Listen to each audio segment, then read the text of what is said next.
Have you ever looked at your life on paper and thought, this should feel amazing? I should feel different. So why do I feel like I'm disappearing or I'm unhappy? The reason I asked that question is because from the outside, today's guest looks like she has it all dialed in. A mom of six, multiple careers, climbed Mount Kilimanjaro. She was an international speaker, award-winning author, but on the inside for a long time, she was struggling quietly, saying yes to everything, never crying, and terrified that if she ever cracked, the whole thing would crumble. Welcome to the Mind of George show. This is where we cut through the noise. We get real with real people about real stories and real results to build something meaningful for you. No tactics, no hacks, just honest conversations about aligning who you are with what you do so that you can scale. And I'm honored to have my friend Simone on today's podcast. As I said, she's an international speaker. She's an award-winning author of her first book, The Extraordinary Unordinary You, and has a new book called Real Confidence, a simple guide to go from unsure to unshakable. She is a mom of six. She birthed three from her own and then adopted three from South Korea and Ethiopia. She has climbed Mount Kilimanjaro. She co-hosts her incredible podcast, The Unshakable Podcast, with her daughter. And she's built a method to help high achievers reconnect with their worth and their voice in everyday life. And we go straight into what confidence actually looks like when the highlight reel and how we feel on the inside don't match. So she talks about it all, how she went from being the yes girl who volunteered everywhere, cycled through careers and never cried, to realizing she had completely lost herself and wasn't living in her purpose.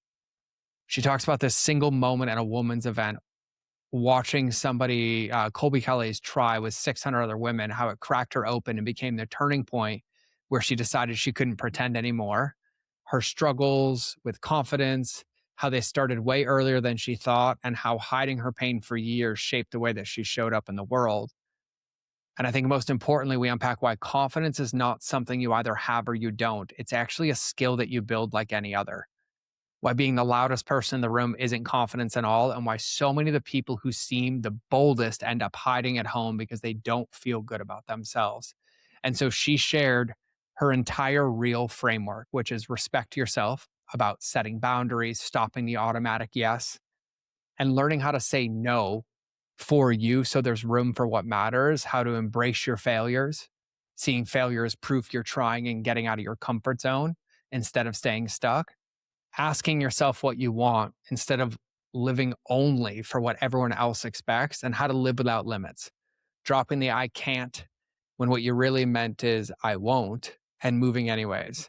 And she breaks down all these practical tools for us, how she uses 5 simple daily statements and what they are to reprogram how she talks to herself, especially on hard days, why she can't stand the fake it till you make it and instead teaches to say it till you become it, which is not toxic positivity, but truthful affirmations about who you are and what you're capable of. How the small daily reps of self-talk are like going to the gym or learning a language. One session won't change your life, but consistent absolutely will. So if you've ever felt like the things that you've achieved or you currently have on paper don't make you happy, you feel unseen, numb, or like you're living someone else's life, this one's for you. If you spend all your time hyping everyone else up, but you can't accept a compliment yourself without deflecting it or pretending it's not true, if you end up in the comparison game, always comparing and it's never enough, and want to feel happy in your own skin, no matter what room you're in, this one's for you. And if you really are sick of the labels and letting them run you, like I'm a mom, I'm a dad, I'm an entrepreneur, I'm an employee, I'm a whatever, and you want to remove those lids that stop you from showing up fully, this conversation's for you. And so my hope is that by the end of this conversation, you walk away with one clear thing. You don't need to become a different person. You actually need to change the way that you see yourself and then build the habits that match that truth. And so without further ado, let's get into the episode. All right, everybody, welcome back to another episode of the Mind of George show. And I'm gonna give you context for this guest in a minute. But before I do, I want to welcome Simone to the show. Simone, welcome to the show. Thank you. I'm very excited to be here. I'm beyond excited. I feel like you're going to give like science and expertise and wisdom to topics I either pretend to know or I'm currently Mm, working through. And I'm going to be like, look, she said it too. So I'm not crazy. Let's go do this. And so I'm stoked. And I know one of the things like you are, I'm going to nickname you the Queen of Confidence, thank you. maybe I'll take that. authentic confidence. And that's one of the things that we're going to unpack today. But I'm curious too. And I've been throwing this question out lately as an invitation for everybody listening. If everybody listening today actually took a nugget or the things that you shared and applied it into their life and business, like what transformation, what breakthroughs, what results do you think are possible for people? First thing is you would be happy in your skin, no matter who you Mm, were with, who you were talking to, what you were wearing. None of that stuff matters. The comparison game would go away, right? A complete sense of contentment. And at work, you would have no problem speaking up. You would ask for the promotion. You wouldn't shy away from anything because you know that you're capable. Instead of telling yourself all the time that you can't do things, you would know that you absolutely can. So that's where I would start in terms of how the world would look yeah. different. And boy, we need a lot more confidence in this world. I already have like 8 million questions Okay. just from that alone. And before I do, for everybody listening, I want you to have a context of who Simone is. So what I know her as, and we've connected today and talked via email, and I'm just so stoked for this, but she's an international speaker, award-winning author. She has an incredible book called The Extraordinary Unordinary You. Great title, by the way, and a new Thank you. upcoming book called Real Confidence, a simple guide to go from unsure to unshakable. She hosts a podcast, which I love, by the way. She is a incredible mother of 6 children, has climbed Kilimanjaro, and I'm sure we'll get into some of that, but also co-hosts a podcast with her 22-year-old daughter, who's a law student, called Unshakable Confidence. Two-time TEDx speaker. She's been featured on everywhere that you can go: ABC, NBC, CBS, Entrepreneur, Yahoo News. And she has a method to help high achievers like all of us, either self identified or that's just where we're spending our time, reconnect with their worth. And so I am excited to have you. I'm grateful. And I told you at the beginning of the show, I just want you to talk and me to listen, but I will ask questions. So like, thank you for taking the time to be here. Absolutely. You know, Ask you away. Oh, I'm so ready. I'm so ready. And I want a little context because it's so easy, even for me, like reading your story and knowing like the Kilimanjaro, the mom of 6, the adopting children, where this kind of season comes from. But, I want to know like where this all started. And I shared with you before the show, I had a moment in my life where I realized that the highlight reel, oh, I'm a New York Times bestseller now, and oh, I've done this, looked great on paper, but it didn't match Hmm. how I felt on the inside. And I'm curious for you, like when you started to have that awareness, like what did that look like? What's the backstory? Like, how did we get here? I would say the awareness really happened about 15 years ago, maybe 12 Okay. years ago. I was really struggling. And yes, to the outside, I looked amazing, right? I'm a mom of 6. I volunteered everywhere you could volunteer. I had many different careers, right? I started out as a CPA. I went back to school to be a teacher. I flipped houses. I went into medical sales. I was never satisfied. And somewhere along the way, I completely lost myself. I didn't feel like I was making any kind of difference in the world. And I felt like I had to have this facade up all the time, right? I was hiding behind it because if I showed weakness, then I think the whole thing would crumble. That was like my mindset back then. And I realized that I needed something to really get me out of my comfort zone. I had been the yes girl for so long. I said yes to Mm, everything because I didn't want to disappoint anybody. I think that's really what it came down to. I didn't cry for years, like literally mm. didn't cry for years, because if I cried, I really felt like everything would crack, everything would go under. It's interesting because my friends didn't realize how much I struggled. That's how good I was at hiding it, right? Even my closest of friends. And it really goes back to what I realized in that time period was my struggles started a long, long time ago. They started when I was in high school. and I had an abusive boyfriend. Mm. And I was able to get out of that relationship, fortunately, but it left scars Yeah. and I didn't address them. My husband knew about it, my kids knew about it, but I didn't talk about it with anybody else. And so I was used to pretending everything was okay.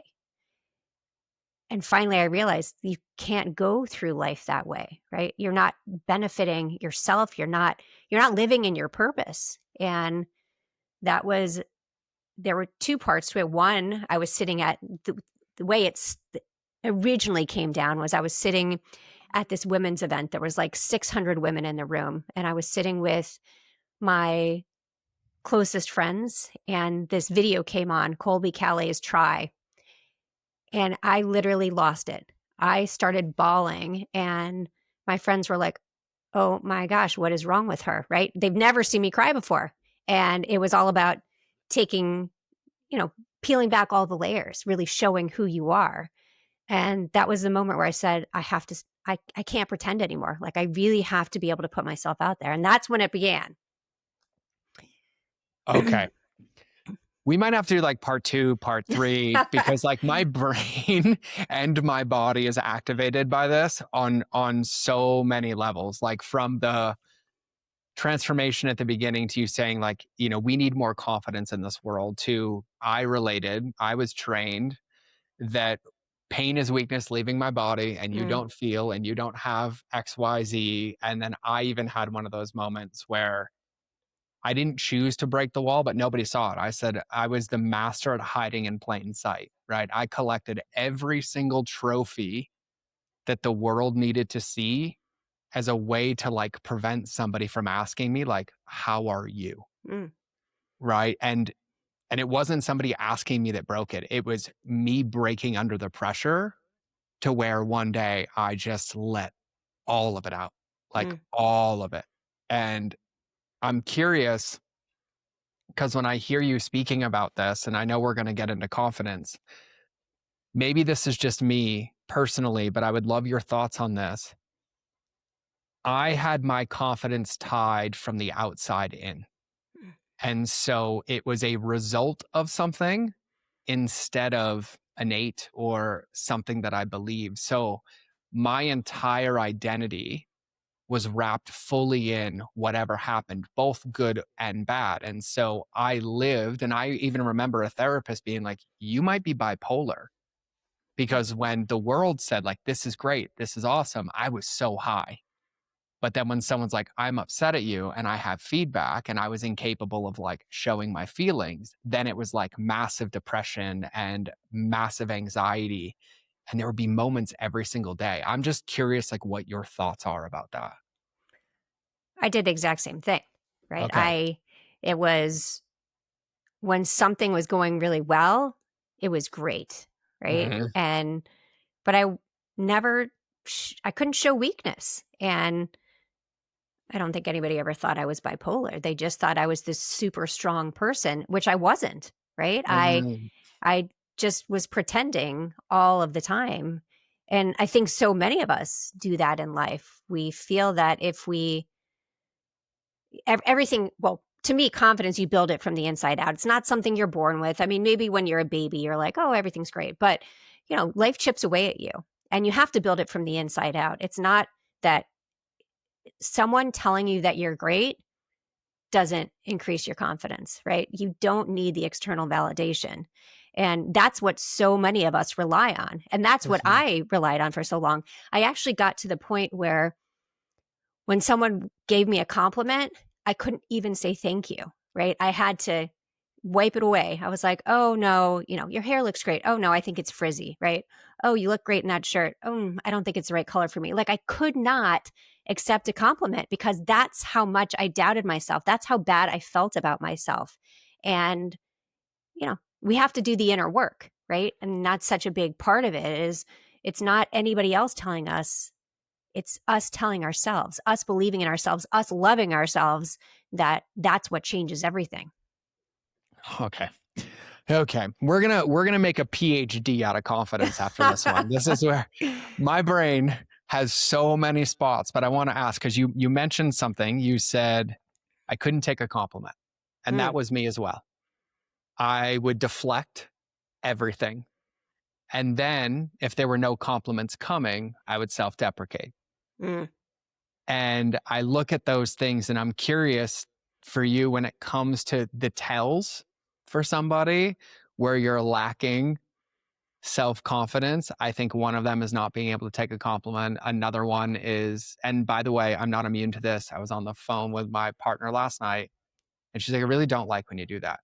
And I was like, what? And she's like, you just put yourself down again. And I was like, oh, I'm still removing residue from that, right? From years of patterns and conditions. Mm. But like, besides those two, what are some of the other like signs or symptoms that either you felt or you've seen people? So everybody listening kind of have this awareness of like these things that we have been taught are normal or socially acceptable are actually a sign that we're not where we think we are.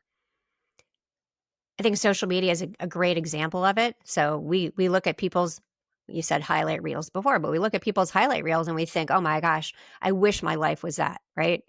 If you felt confident in your skin, if you felt confident about what you were doing in your life, all you would do is look at those and say, wow, that's amazing, instead of saying, I wish that were me. And I think that is a big thing that happens now. And I think we see it a lot with our kids and adults as well. I mean, it's not just kids, right? I had done that for a long time. I would be jealous of what other people were accomplishing instead of looking at myself and saying, wow, write down all the things that you did this week. If someone read that out loud, they would be like, that is a lot, right? You accomplished a lot. But when I look at it, I'm like, oh, I didn't do anything this week. And because I'm looking at everybody else thinking, oh, they're so much better than I am. What's interesting is that my daughter, the one that we were talking about that has Yeah. the podcast, she said that we talk about obviously confidence all the time on the podcast because it's called Her Unshakable Confidence. And she was saying that her and her boyfriend have now created a no negativity zone in the house. You cannot talk negative once you go through that door, right? And you have to, you can't berate yourself. The behaviors you have to build yourself up because, I mean, science shows the way you talk to yourself and the way you talk about yourself matter, right? Every Mhm. time you say negative things, your brain believes it, right? And every time you say positive thing, your brain believes it. So we have to get out of the habit of saying the negative things and into the habit of saying the positive things. I mean, why do you think athletes do it, right? They Yep. don't just do it because it's woo woo. They do it because there's real science behind it. Your brain creates new pathways when you talk positively to yourself. Oh, okay. Now here's another tangent that we're not going to go down, but we could do environmental design, everything. But it reminds me, because I have a question about this. One of my dear friends, Jim Quick, who's like a brain expert, right? He's quick learning. Everybody knows who Jim is. And I remember being in his apartment, I don't know, over a decade ago. And he's the guy every celebrity hires for memory, for all this stuff. And he looked at me and he's like, you have to realize that your brain is a supercomputer. And if Mm. it's got a virus, it's because you're programming it. And I was like, oh, come again? Right. And I was like, can you explain to me? And he's like, well, like, what music did you listen to today? What songs are you listening to? Like, what are you thinking about in your brain? Like, I hear the things you're saying out loud. And if you're saying that out loud, I know what's on the inside is 10 times worse than what you're saying out loud. And he's like, every single one of those is programming that computer because our behaviors are dictated by our unconscious beliefs more than they Mm. are our conscious beliefs. Like, we don't think about breathing. Our body knows to breathe. We're not like, oh, breathe now, breathe in, breathe Mm. out.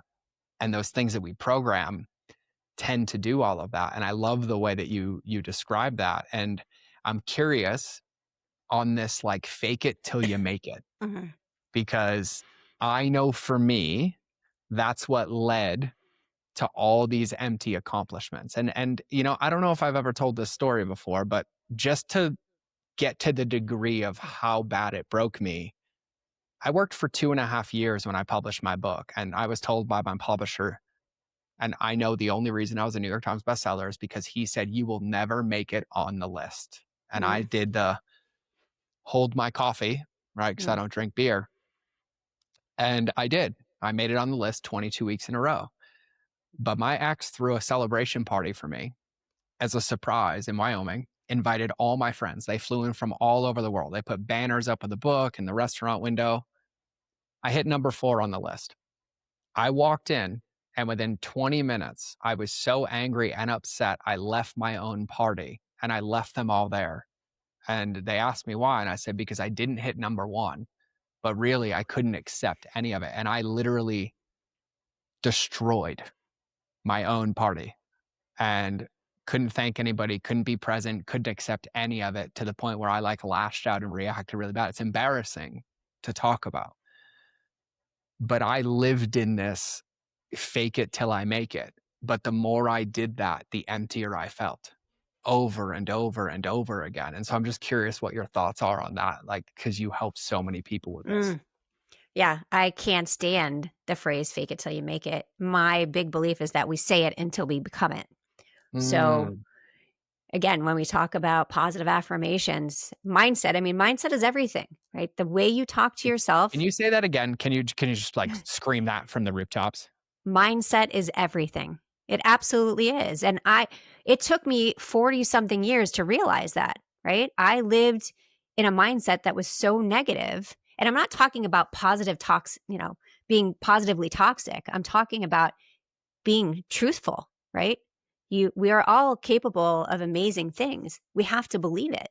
And we have to say it to ourselves so that we do believe it. Because if we can tell ourselves negative things all day long and believe them, why can't we tell ourselves positive things all day long and believe that instead? Yeah, that lands. So I'm gonna play like devil's advocate for a minute, not towards you, but just as like thoughts that I have, because I see this a lot with clients, right? Like I help clients who are typically very high six figures to break through to 7 or 7 to 8. And I have these conversations, right? And I say things like, you don't have the business you want because you haven't become the person to run it. It's got nothing to do with your habits and behaviors. It's got everything to do with your beliefs and your perception of those situations. And they'd be like, yeah, but look, I'm winning. Look, this just happened, right? And all these achievements keep coming, and they almost like gaslight themselves that is some form of proof of worth.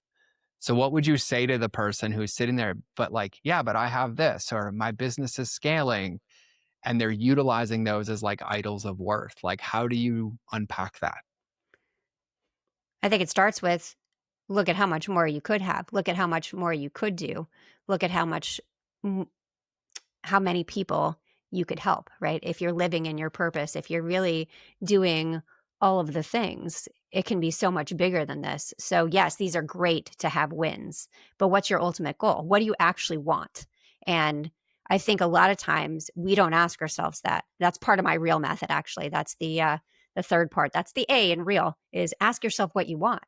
Do you want to stay in this zone, or do you want to move up, right? And if we're doing the minimum we can to stay here, we're not going to move forward. And it's that constant conversation. Yes, it's great to have wins, but there's more than that out there for you. Yeah, I think we might have been like best friends in a previous life. I also feel like you've summarized 600 episodes of my podcast in 18 minutes with a whole lot more succinct definitions. Because like this is all landing so much. And I'm curious because you mentioned real, and I want to ask about that in a minute. But like you're the confidence queen, right? Like you have a unshakable confidence. You've written books on confidence. Like confidence is your superpower. What are all the misconceptions that people have about confidence? Like if there was a definition of confidence that you could retire today so that no one believed that was real confidence, like what are those for you? That you either have it or you don't, right? And it is a skill that you build. It is like any other skill. It's not you have it or you don't. It just that's not the way it works. Being confident doesn't mean you're the loudest person in the room. A lot of times we think that if you're using your voice to the point where everybody is listening, then that means you're confident. Most of the people I know that are super loud about things, they're not confident. They walk away at the end of the day and they hide away at home because they don't feel good about themselves. And I mean, you gave so many great examples of how you felt. That idea of showing up at your party and leaving is such a great example of how much you were struggling. But what people see from the outside is that you're super confident and you're super accomplished, which obviously you're accomplished, but Hmm. if you don't feel it for yourself, then it doesn't really exist in your mind. But I think those are the two biggest things, because I think a lot of people, when I talk to them about confidence, they'll say, "Ooh, that's just not for me."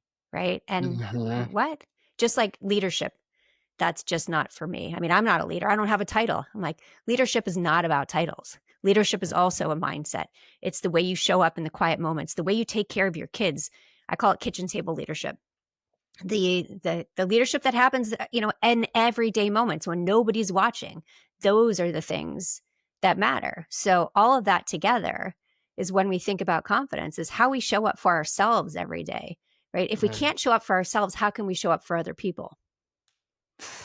I had a guy on actually the day we're recording this, his episode comes out this week. He's an Australian, but he said this. He said what happens with most leaders is unintentionally they bleed their wounds on their customers Mm, because they won't look at them. And he's like, so I look at their customers and I watch them passing on doubt or scarcity or insecurity, and not because they don't know that they have it, they won't face it and own that. And it rocked me when he said it. And I think about even early on in my career, I've been leading people since 2002 when I was in the Marine Corps.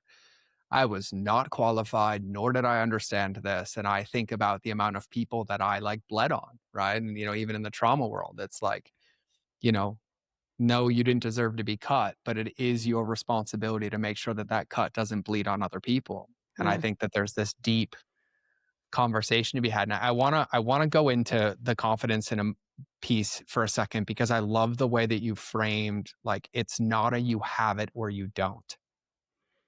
Personally, for me, I've said before on this podcast that the biggest mistake we make is by measuring our value based on our results instead of the intentionality and Mm. integrity of our inputs, right? And that's something that I actively work on, to where like I allow my intention and integrity of like, did I give this thing my all? Am I putting my energy into this thing? But to your point, it took me until I was 36, 37 years old to understand that it's a skill. Confidence is a skill. And so I just want to unpack this. It's not you have it or you don't for a moment, because I'm curious. Like, number one is like, where do most people get stuck when it comes to building their confidence, right? Is it people pleasing? Is Mm. it, self deprecation? Like, where are those sticking points that you see people getting stuck? I think there's so many parts to it. I think, yes, self-deprecation. It was interesting. I was at a dinner probably 2 weeks ago, and one of the women there said, "Oh, I just saw this thing that the women who kind of make fun of each other, their relationships last longer." And I said, "Did you see that on TikTok?" I was like, "Because that's BS. There's nothing true about that, right?" And my goal is to build people up, right? It's Mhm. to, and that's going back to what the world would look like. We elevate other people, right? We don't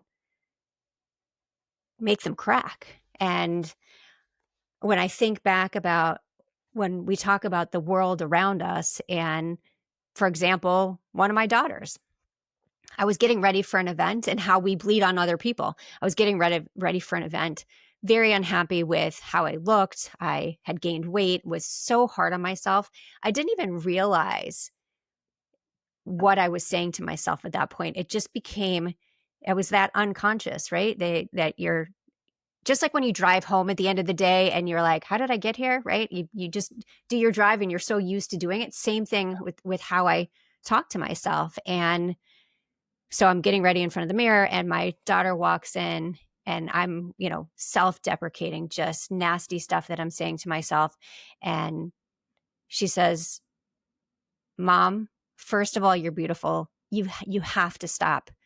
You're giving me a complex. How do you expect me to love my body when you don't even like your own?" And I was like, Mm. whoa, right? I was not expecting that. And I don't think I really even realized what I was doing, right? So that self-deprecating behavior is not just hurting us, but it's hurting the people around us. So I think that is a huge thing, is the way we talk to ourselves without even realizing what we're doing, right? We're not supporting ourselves. We're happy to support other people, right? But to support ourselves is, ooh, why would I do that, right? I need that external validation. I don't need myself to tell me that I'm good enough. Yes, you do. That's exactly what you need. You need to look in the mirror and say, I am more than enough, right? Mhm. So yeah, that's a big part of it. And of course I went on a tangent. So I'm like, what did he ask again? No, you nailed it. You actually, you absolutely nailed it. And I think the point that I want to highlight and put a bow on is, even me, like as a Christian, I love it. In Proverbs, it states that death and life are in the power of the tongue. Mm, And, I love the way that you talk about like our relationships last longer. And I would challenge the depth of that relationship. Because like I think about it with our kids, like we can see such an immediate feedback loop in the difference between speaking into or speaking down to. mm, And I even had a mentor, got over a decade ago. And when he was helping me with this, because I was the worst, right? The level, because the survival from the trauma in the Marine Corps and what they did. And he's like, you literally are like emotionally abusive to yourself. And my son was very young at the time, or my ex was pregnant, and my daughter was, I don't know, like 9 or 10. And he's like, would you ever speak to your daughter mm, the way that you speak to yourself? And I broke hard because I immediately saw it and I realized that I was speaking to myself how I was spoken to as a child, which was then like exacerbated in this like toxic culture of the Marine Corps. Now I understand why the Marine Corps does it, right? And he's like, all I want you to do is I want you to change the background of your phone to a photo of yourself at 5 years old. mm, And every single time you're having these thoughts, I challenge you to try to say them out loud to that picture on your phone. And I couldn't do it anymore because it created texture to something that I was just like ruminating on, right? It made it so real that it stopped me from doing it. And I love how many times you've talked about mindset and self-love, and it's giving practical application to these woo-woo words that are thrown around that everybody doesn't think is important. And I specifically love the highlight on the power of our tongue mm, and how we speak to ourselves. And, even my friend Sharon Lecter wrote a book for Napoleon Hill called Outwitting the Devil. And she has this framework that she teaches when we've keynoted together. And she's like, it's really, really simple. Your thoughts dictate your words, which dictate your actions. mm, And all too often, everybody tries to fix it the other way. And really, it's like the things that we say to ourselves. And so on the question I asked about, confidence isn't something you have or you don't have. It's a muscle, as you said, that we build. And so I'm really curious now, selfishly, what your real framework is, like what it stands for, and more importantly, like once we have an understanding of it, like what's the first step for somebody to actually start flexing that mm. muscle and stop thinking it's like a finish line. So REAL stands for respect yourself, embrace your failures, ask yourself what you want, and live without limits. Mm, The reason I started with respect yourself is, excuse me, I think it's the most important place to start. If we don't respect ourselves, how do we expect other people to, right? If we don't set boundaries, if we don't show up in as our best selves, then how do we even move forward? But as a child, I remember being taught to respect my elders, my peers, my teachers, right? My grandparents. Well, that's all elders, but never once do I remember being taught the most important person to respect is yourself. And again, if we don't respect ourselves, how do we move forward? And I think a lot of people don't even understand what that means, right? I mean, again, I was the yes girl for so long. I would say yes to everything. Can you pick up my kid? I have 6 kids. I'm picking other people's kids up while they're going to the spa, right? I couldn't separate myself. I didn't know how to say no to things. yeah. And it's a crazy way to live. We have to be able to set boundaries. We have to be able to say no, because when we say no, it makes room for the yeses that we really want. If we're Hmm. constantly saying yes for things, we don't have time for other things, right? And we want time. We need time for ourselves. That's another thing I would say for a long time I didn't do. That whole idea of self-care. But now I'm getting really off track. So let's go back to real. So I can talk forever. So okay, respect yourself. Embrace your failures, right? We fail every day. Every day I Mhm. fail at something. If you're not failing, you're not trying. You're staying Mhm. in your comfort zone. So that's part of when we were talking about, you have a client that comes in and they're happy with their wins. They're happy at their six figures. They're content right where they are. Are they really content, right? It's it's that idea of you don't know until you try. So if you're not going to the next level, it means you're not trying. And Mhm. we need to get out of our comfort zones. We need to do things that make us look at the world differently. Mhm. That's my family. That's Kilimanjaro. There's all these things that I now embrace that 15 years ago, I would stay in my little shell because I would be afraid that, oh, what if I fail? What if I fail? I mean, I've had a lot of failures. My parents are both doctors. Well, my dad passed away in 2019, but my parents were both doctors. My sister's a doctor. My husband's a doctor. Guess what? I failed organic chemistry in college. That was my plan, to be a doctor. I took it again. I got a D. Whew. So guess what? I'm not a doctor. And that Mhm. failure, what did it teach me? It wasn't that it stopped me in my tracks. It just said, okay, what are you going to do differently moving forward, instead of focusing on, oh my gosh, I'm now a failure because I failed at something. And I think that's what a lot of people see. We fail every day because we try. You're not a failure because you failed at something. You just learned a lesson, and you have to look Mhm. at how you can apply that lesson. I'll take a Mm. breath for a second. Yeah, breathe. That was it. That was incredible. That was incredible. So respect yourself is number one, which I love. Um, embracing, was it embracing failure? Mm-hmm. Embrace your Okay. failures.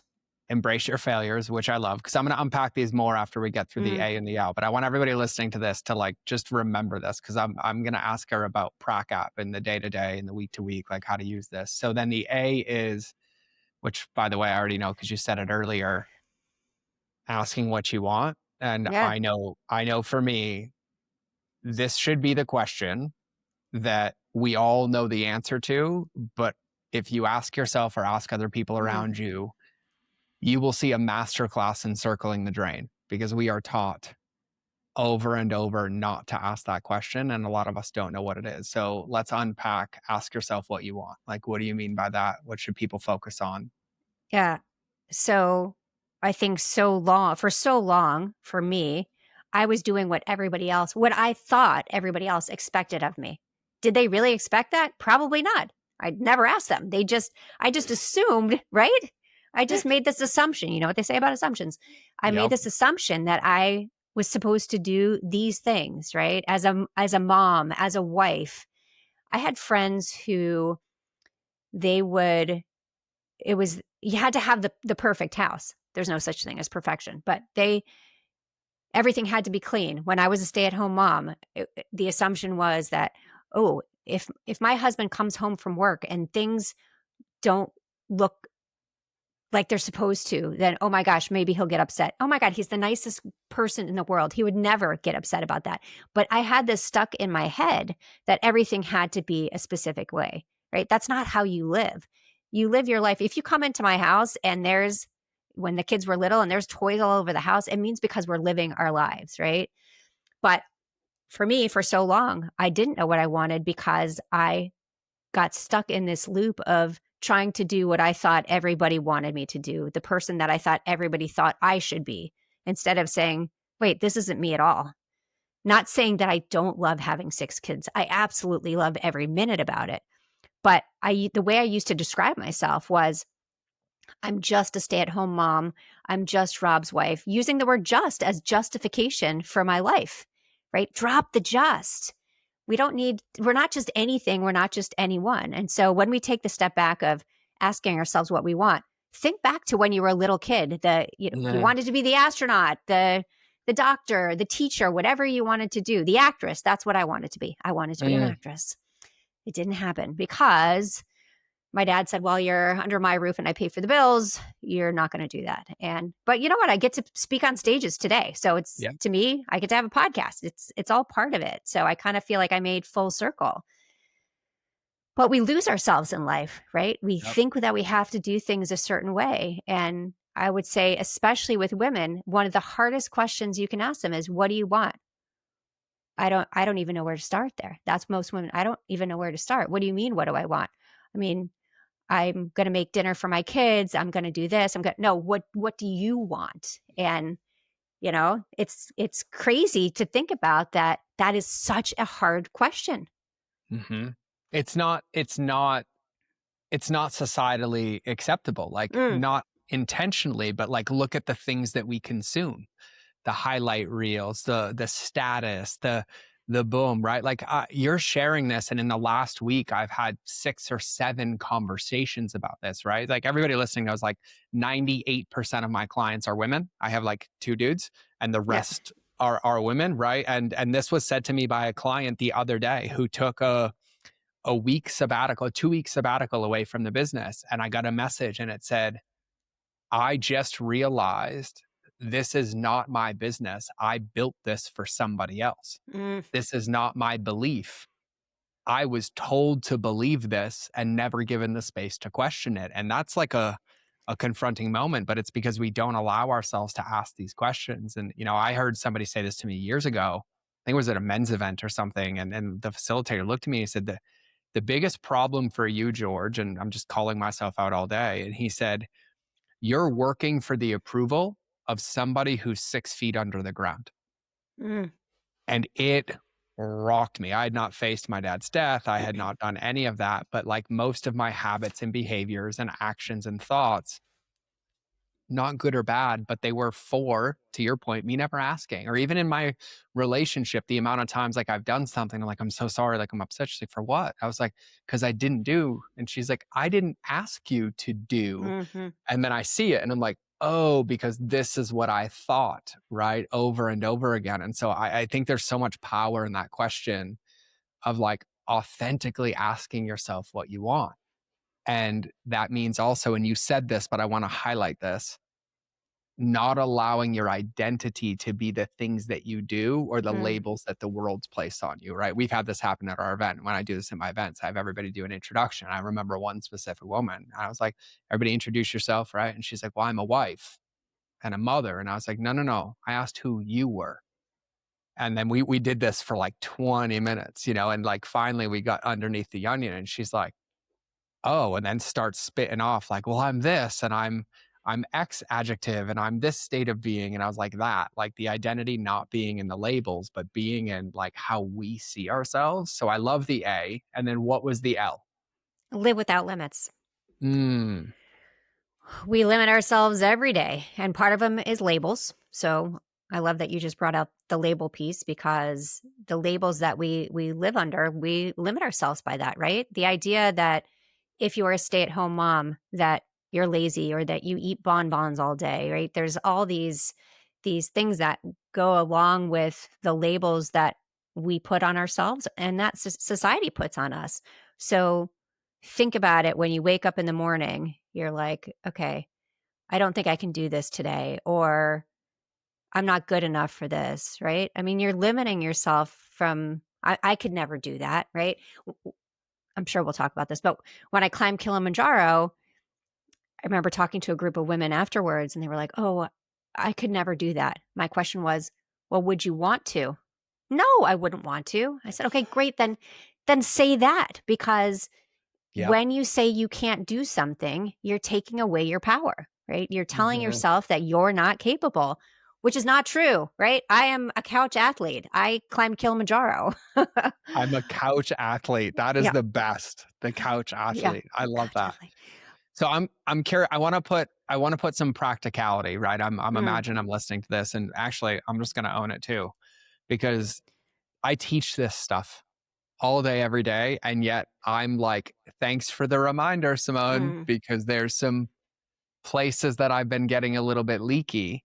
Um, so I want to ask you a question about taking this. Like, what does this look like? For the person who's listening to this, and myself included, who has that feeling of like emptiness on the inside, or out of alignment, or collecting the trophies and not really feeling aligned. Where do you take real, meaning your framework, and like start to practically apply it in the day to day, in the week? right? One of the things you had mentioned earlier was like taking space to actually like sit with some of this or having Hmm. boundaries. But I'm assuming this can be like a roadmap for people. And I'm just curious if you could walk us through like an example of like how somebody listening, myself included, can take this refresher or the first time hearing this and like put it into practice now to build that muscle. So all of us have this voice inside our head, right? I call it the what if whisperer. The, what if this happens? What if I fail? What if, and we have to understand, we have to first have the awareness of why we're going down a certain path, right? And a lot of our thoughts are, we're not, they're just pop into our head, but we need to understand that we have control of them, right? Because we can't control what pops in, but we can control what we do with them. And so I have a little framework: Control, Alt, Delete. So when you were talking about the idea of your brain as a computer, absolutely. So for me, I use Control, Alt, Delete as a mindset reset, because Mm.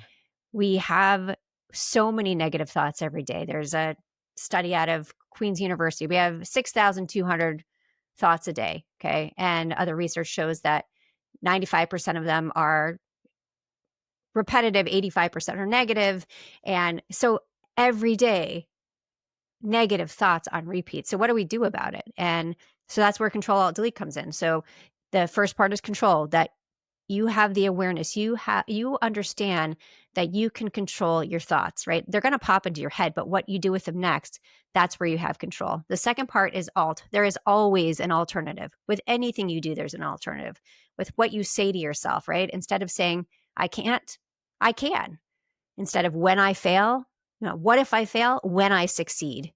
And I think it's so important that we understand that and we catch ourselves when we do it.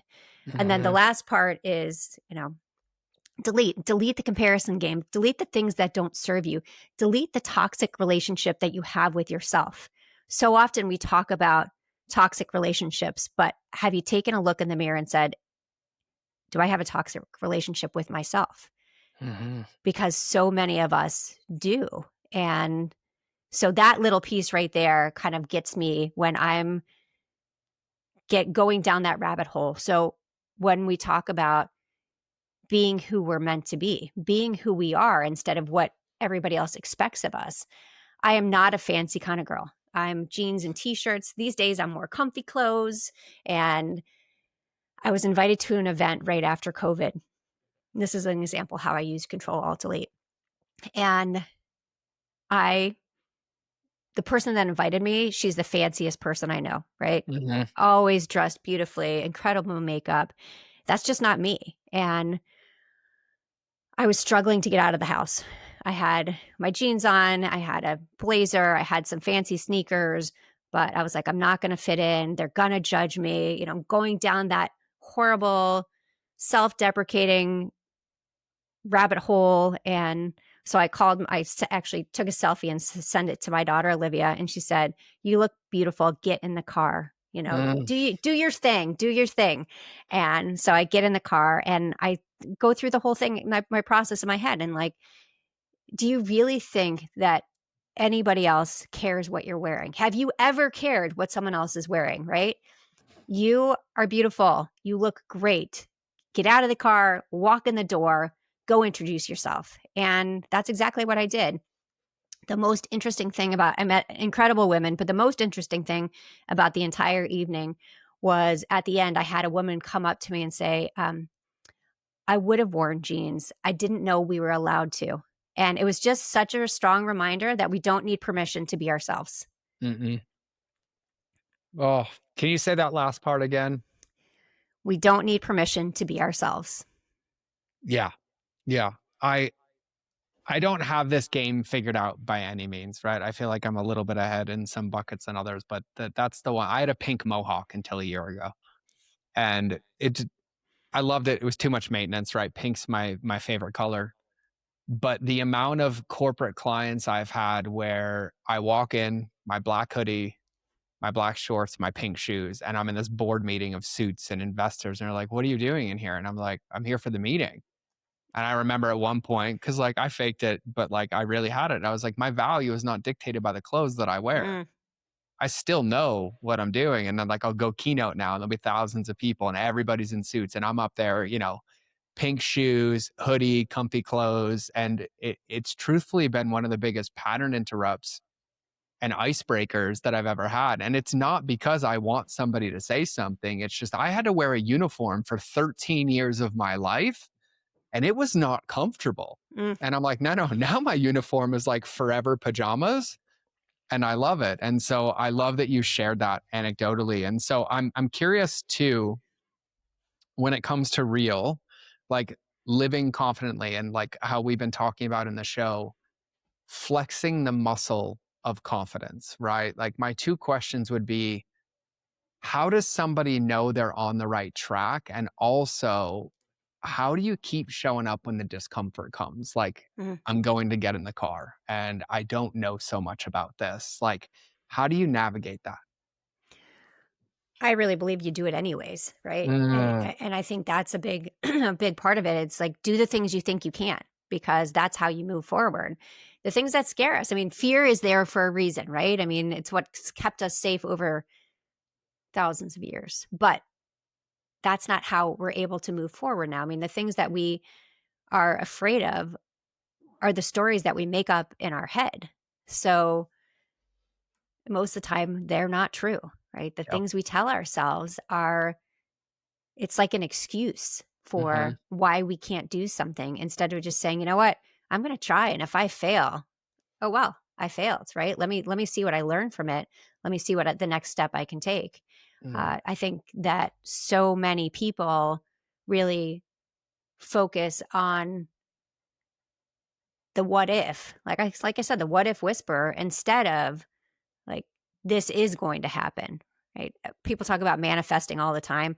I believe in manifesting, but you have to put in the work to do it. hmm. And I think sometimes that's the disconnect for people. They're like, oh, well, this might happen if I do this. And no, you have to do it, right? You have to get out of your comfort zone. You have to get out of the car and especially when it is uncomfortable, right? I mean, that's where the greatest growth happens is when you're uncomfortable because then you realize, wow, I can do something like that, right? Kilimanjaro is a great example. I've gone camping like 2 times in my life, right? I didn't even have a sleeping bag. I borrowed my sleeping bag from one of the guys that I worked in medical sales with because I was like, I'm not going to spend all this money on a sleeping bag to sleep in negative whatever because I'm never going to use it again. I live in Florida. And it was completely out of my comfort zone. I trained for it. So I didn't just say, oh, I'm going to go climb it tomorrow, right? I had agreed to do it 6 months before. And for those 6 months, I stepped into that mindset every day. I put in the work. And not only that, I didn't listen to the naysayers. So Mhm. again, from the outside, people are like, oh, she's not a climber. She has 6 kids at home. What is she thinking? And yeah, I don't know what I was thinking. I said yes, and I stepped into it, right? And maybe I said yes because I was so used to saying yes that I thought I might disappoint somebody, but I also think that it was what I needed to do. It's what I needed for me. Mm, And so every day I would get up and do some kind of crazy workout. I had this elevation training mask that I would wear that I could adjust the valves on the side. So it didn't take care of obviously there's a chemical change that happens when you climb a mountain, but you build lung capacity. mhm. And it was a gorilla. So my face was a gorilla and my kids were like mortified because I would walk. We have like one bridge in Sarasota and I would walk the bridge wearing that. They're like, oh my gosh, we're never going near that area if you're going to be there. Thank you so much, kids. But it really, that idea of putting myself out of my comfort zone really changed everything for me. And I think that's so important for your listeners to hear that it doesn't have to be a mountain, right? It's anything. It's asking for the raise. It's doing a 5K, doing something that you have told yourself for so long that you're not capable of. Do it anyways because you are capable of doing it. And that was the turning point for me was and yes, summiting the mountain, but it was the experience. I showed up there were 16 of us, all strangers. I didn't know any of the people on the team. I not only was climbing with people I didn't know, but I also had a tent mate that I was like, oh, I didn't know I was going to have a tent mate. And it turned out to be one of the best experiences because living with someone you don't know, climbing with people you don't know. When you talk about leadership, leadership on a mountain is way different than leadership in a boardroom. Like, how are you going to move forward when different things happen? Mm. And again, life changing because I didn't listen to, not only did I do it, but I didn't listen to the people who said, or they would ask me, do you really think you're going to make it to the top? Oh, no, I think I'm going to make it halfway. That's why I'm doing it. Thank you so much for your support. Right? Like, people put their fears on us. People put what they feel about themselves, and that whole idea of bleeding on other people. You Uh-huh. can't let people bleed on you. You can't take that in because then you can't move forward. I'm like, yes, I'm going to make it to the top. That is my mindset. That's what I've been working on. This is my focus. And same thing. I had people say, don't you think it's selfish to leave your family at home and go climb a mountain? What if something happens? And I said, self care is never selfish. This is what I needed for me. And guess what? It was life changing for them as well. Right. When I actually, my daughter, I would call in the times that I had cell service, I was able to call in and the teacher would put me on speakerphone and I'd tell the class where I was at the moment. So they all followed along. So it was really life changing for my whole family. It was so don't let anybody tell you that you can't do something, right? Don't tell yourself that you can't do something. Yes, you can. What is it? I don't remember whose quote it is, but whether you think you can or you think you can't, you're right. Mm.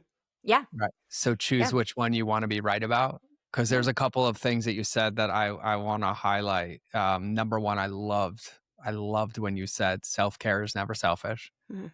Number two is I have a famous quote. I have two quotes that I like live by as a man of faith, and one's that I often prayed for things I never had the character and scars to maintain. Mm. And the second one, when you talked about manifestation, that I have written down is don't forget that when you pray to God to move mountains, you wake up with a shovel. Mm. And those Yes. are two things that I live by. And I had a call this morning with one of my clients who's worth multiple nine figures. And he had a profound breakthrough in this bucket today. And he's like, I've never actually asked for what I want. And Mm. he's like, I don't even care that I made a stupid amount of money in like 20 minutes. He's like, I see everything differently now. And I was like, welcome to shattering the glass ceiling. And, when you're talking about this, it's as much as we can get a result. Like I hike all the time. Me hiking in Montana is never about me getting to the top. It's about Mm. what I find in the process of hiking. Right. And you were talking about this and you probably appreciate this, but Andrew Huberman did like a second study on this, but they found this part of our brain, the mid angular cingulate cortex. Why I remember that, I have no idea, but that's the part of the brain. It's the part of our brain associated with willpower, which I would consider confidence. And the ironic thing about it, because you said, like, do the thing you don't want to do, is the only time it activates and increases in size is when you authentically do something that you don't want to do. Like for me, it's ice baths. Like I hate cold water with a passion. And every time I'm like, why am I doing this? And I do it anyways. And then it builds Mm. over time. And so there's just so much like tangible, practical in what you said. And I'm saying this to everybody that we don't allow these things to become fortune cookies that we like read and like, oh, that sounds good in theory, right? I think the things that we have in our life, the meaning that's created doesn't come from thinking about it. It comes from acting on it. And yet nobody else can write you that permission slip to ask for the raise, to walk into the room, to sign up for the race, to do whatever that is, to have actually a hard conversation with a friend or in a relationship that leads to depth, but only on the other side of that door. And so I love the way that you just described and articulated that. And I'm just curious, like if you could go back and reflect on, Kilimanjaro, right? Like you said so much about it. What are like three profound, not profound, but like three pieces of wisdom or takeaways or things that you still use in your life today that you learned in that process? Like I'm just Mm. curious for you personally. So the first thing is I had to change the way I saw myself. So I Mm. truly believe that when we change the way we see ourselves, the world around us changes, right? We're no Wait, say longer, that again. Say that again. when we change the way we see ourselves, the world around us changes. And Mhm. so obviously, if we see ourselves as weak, if we see ourselves as not capable, then guess what? We're not going to be, right? We are going to be weak and we're not going to be capable. So, but when we see ourselves as somebody capable, someone worthy, right? It changes everything in our lives. You're willing to step forward more. You're willing to help the people around you instead of living in your little bubble of saying, there's nothing really I can do. I mean, it really it moves you into your purpose.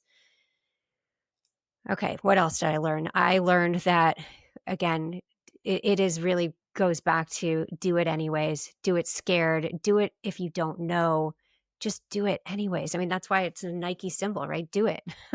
Because if you'll never know unless you try, Mhm. right? And the other part I really love to say, because I say this with my kids all the time, is can't means won't, right? And we get so stuck in the I can't do this. No, it means you won't do it, right? Mhm. So if you say I can do this, it means you will do it. So I Mhm. think those are three. I mean, I learned a ton of stuff. I mean, I came down really a different person because I realized I didn't have to hold back anymore, and that if I believed in myself and put in the work, I was capable of whatever I wanted to do. And it might sound cliche, oh, she made it to the top of a mountain, right? And it wasn't about that. It was about the journey. It was about finding myself, coming back to myself, that I had felt lost for so long. And this is really where this was the beginning of my speaking journey. This was the beginning of my writing journey. I mean, I'm a CPA by trade, right? I, when I first told my husband that I was going to write my first book, he said, "That's amazing. You do know you're an accountant, but I can't wait to read it." And, he read when we first got the books in the house. I didn't let anybody read my first book, actually, not even my second book, before it came out in terms of my family, because my stories are my stories, like they're my view of a story. And as soon as you tell a story that someone else was involved in, they see it differently, right? And so I wanted my stories to be the way I saw them. And he read it twice. He cried both times. And he said, "I lived all of these moments and I still like the way I see them now is so different through your eyes." And I was like, good, that was what's supposed to happen. Mhm. But I limited myself for so long thinking that I wasn't capable of different things because, well, for example, my English teacher in elementary school told me that I was a crappy writer. So guess what? I became a crappy writer. I thought that I was a crappy writer because someone else told me that I wasn't worthy. And that's so not true. We have to find our worth within. We have to believe in ourselves. We have to move forward because it's what we want to do. Mm. So good. So good. I got to start landing this plane. I'm going to ask you a question. I've never asked anybody this before, but Mm. it's a tangible, practical question, because then we're going to ask where to connect with you. And then I have one final question at the end. But for the person listening right now, right, you're coaching everybody listening right now. And I want to know what their next steps are, but I want you to just be specific. Like, what's one action that everybody gets to take this week? And what's one pitfall that everybody should be aware to avoid? Mm. I'm going to go back to the way the way we talk to ourselves. So I Mm. think that morning affirmations are so important. For me, it's really how I start my day. We have a choice every morning when we wake up. We can choose to be miserable or we can choose to be happy. I'm going to choose to be happy. So the way I'm going to talk to myself in the morning is going to project me in that direction. So I use I am statements, right? If I have a big event coming up that I'm nervous about, like, I'm going to rock this. Like, there's different things that I say to myself every morning. I use 5 of them. I use 5 statements and I say them multiple times a day. So whatever it's going to be, I'm beautiful, I'm kind, I'm capable, I'm loved, I'm patient. If I'm having a really hard time being patient, I'm going to tell myself I'm patient. And guess what? It's a reminder to be patient. So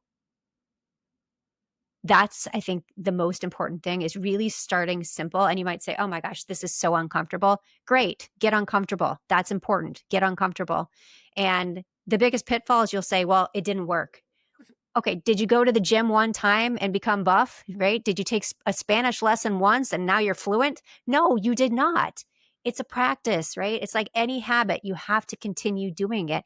And then you'll realize, oh, wow, this really does work. So Mhm. don't fall in that pitfall of saying, oh, this didn't work. I tried it 3 times and it's not working for me. You have to keep doing it. Oh, I love that. I always say I'm such a fat kid on the inside, so I used to weigh 100 pounds more. So I use everything to food. And it's like the first time I cook a recipe and it doesn't work, I Mm. was like, what am I never going to cook again? No, right? Like I got to eat, right? Your mind set has to eat. That muscle has to be fed. Your perspective, your self love, like just like every relationship you're in, they don't pour into themselves. You consistently pour into it to grow that seed and to grow that plant. And I love the way that you said that. So there's a lot of places that people can connect with you. And I'm going to make sure I link everything in the show note. We have your book, we have the podcast, we have your Instagram. Where is your favorite place? If somebody's listening to this, they want to reach out, they want to say thank you, they want to ask you a question, they want to do any of that. Where's the best place for people to connect with you? I think my website. So Okay. there's a contact form on my website. You can also email me, Simone@SimoneKnego.com. I'm the only Simone Knego in the world, so that's very exciting until someone finds me so fabulous that they name their child after me. But And as of change right their now, last name right, potentially. exactly. I mean, because Knego is so popular. So yeah, but that I love hearing from people. I love connecting. I mean, I think life is all about connection, and however I can help someone, that is my purpose. And I feel that I want to hear from everyone because it's the stories that you share that I learn so much from, right? It's every time I hear someone's story, I'm like, oh, wow, that's how I can do something differently. Yeah, yeah, I love that. I love that. And I'm gonna selfishly say you also have to check out our podcast. It's only women on the show, but I'm going on the show to be the honorary first male. And so you got to check out the podcast. And I'm gonna for everybody listening, we'll have everything linked in the show notes. We'll have our Instagram, we'll have our website, we'll have the books, we'll have the link to the new book as well, which I'm excited to dive into. Are they on Audible too? So my first book is on Audible. So I have a son that has dyslexia. So I wanted to make sure because I'm telling part of his story in there that I recorded it. This one I will record, but I haven't done it yet. Life is really busy. Yeah, But yeah, there I there love will that. be an audiobook when I after love this that. I comes out. love that. Yeah. So the this is where I'm going to land the plane. And I do ask this question to everybody, but I'm really innately curious and excited to hear your answer. So I always tell everybody if you ever saw that movie Men in Black, you know, the like memory flashy device thing that makes everybody forget. Imagine everybody listening forgot absolutely everything that we talked about, but whatever you're going to share in this moment, like will get tattooed on their soul and they'll ever come back to it. They'll Mm. remember it, they'll act on it, they'll think about it. What would your tattoo wisdom be? What is the one thing that you would want everybody to remember from this episode to carry with them for the rest of their life? So it goes back to it's something similar to what I said before, but is it really is that we don't need to change who we are. We need to change the way we see ourselves. Mm, we don't need to change who we are. We need to change the way that we see ourselves. I absolutely love that. And just because I've said on this podcast a million times, I say the biggest challenge with entrepreneurs is that we have this world that gives us the distraction to avoid the one relationship that we're guaranteed to spend the rest of our life Mm. with, which is ourself. And so we've said it before, I'll say it again. And as I start to land this plane, I'll be a broken record. This episode is loaded, and I mean loaded with tangible takeaways and nuggets, practical things that you can put into place from control alt deleting negative thoughts to asking yourself what you truly want to removing the labels that the world puts on us and allowing those to identify us because those labels become our lids to actually expressing yourself and being the one willing to go the extra mile, for being the example to show up authentically and giving somebody else the permission slip to do it the same. And I think at the core of all of it is that every one of us is sitting in a period of our life that at some point might have been a dream, and no one else got us here but ourselves. But in order to get somewhere else, we have to acknowledge ourselves. We have to love ourselves. We have to bring awareness to the patterns that are creating these results and being willing to explore them and stretch them to create different results. And I know this is going to sound silly, and you've heard me say this before, but the fork never made me fat. I kept picking it up. And until I learned to love myself, I never wanted to put it down. But all of us have those same invitations. And I read something a couple weeks ago that I shared on a podcast, but it was a author who asked and interviewed people in hospice when they were dying what their 5 biggest regrets were.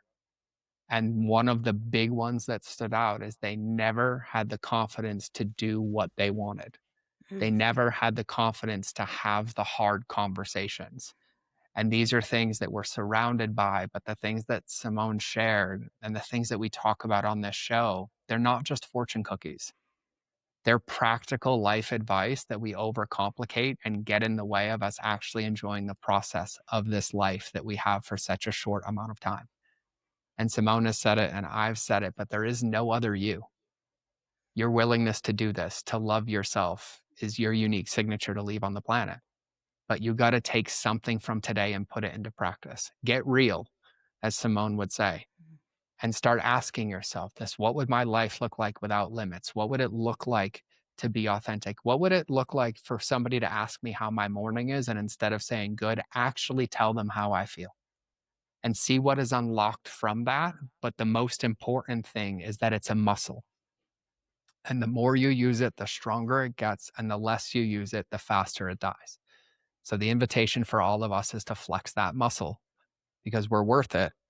And you get to change the way that you see yourself so that the results around you can change. And so, Simone, thank you from the bottom of my heart for sharing, for being a I don't swear anymore, a BA woman, the confidence queen, for being an embodied example, for sharing your stories, your books, like all of it. I'm really grateful that you came and shared with us today. Thank you so much. I really loved our conversation. Oh, me too. Me too. So for everybody listening, this has been another episode of the Mind of George Show. Do with it what you want, but you'll either see me in the next episode or you'll hear me in your earballs. But either way, we're out.